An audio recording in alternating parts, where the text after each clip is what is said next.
Oh no, what's up, LARP Wars? It looks like we got some problems.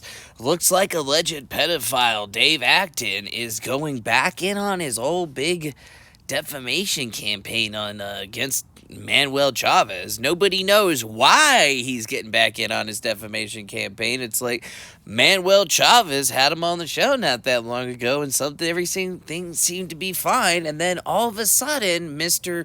Dave Acton, alleged pedophile, decides to come back and start going over all these things that he could have clearly just came over and said something about. Does this have something to do with when Lepo banned him from the chat when he was arguing with that woman? Something that we've told him not to do so many times?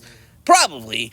So I guess this is what we're going to go for. And I guess that's why we're having to actually hear about the whole alleged pedophile thing. You know, people are saying things online. It's information that's getting thrown out. It's what Dave Acton does, right? He takes information that he finds online that people were throwing out, and he throws them on his website to defame and harass the people that he doesn't like, because that's the kind of pedophile harassing shit that he does.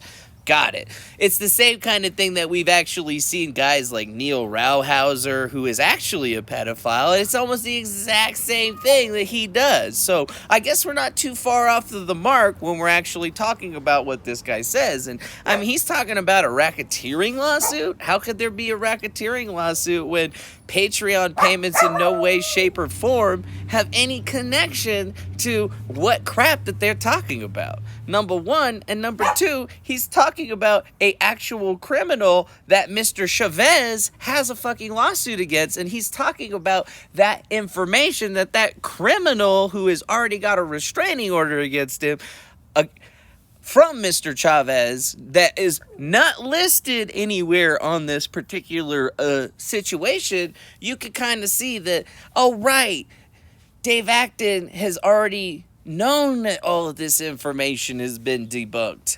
Dave Acton has already reviewed the information but refuses to post it. And why? Is it because somebody's calling him a pedophile? Well, maybe he should stop acting like a pedophile and maybe people would respect him. But at this point, we can't respect this guy anymore. I mean, the guy is completely going after and saying that somebody's under investigation. Once again, nobody's under investigation. And on top of all of that, he doesn't have anything to go on, because everything that they're trying to use is stuff that the guy himself put out there.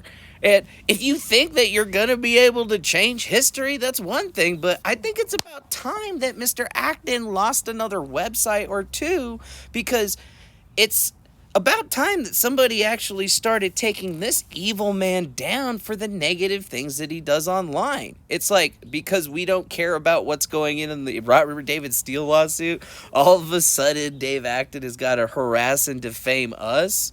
That's why. Right? That's why. Isn't that like what pedophiles do? Yeah, I think that's what pedophiles do, actually. So, I don't know. Those allegations are sounding bigger and bigger to me every single day because, Dave Acton can't seem to stop the simple things like harassing people, defaming people online, putting out knowingly false information about them. And then it seems like he gets madder and madder every single day when people do the same thing to him, and then it just emboldens him to do more negative stuff. Is that what we're looking at here? I mean, it just kind of seems like this dude's just a major piece of shit. I mean, you could disagree with me, but you would be wrong.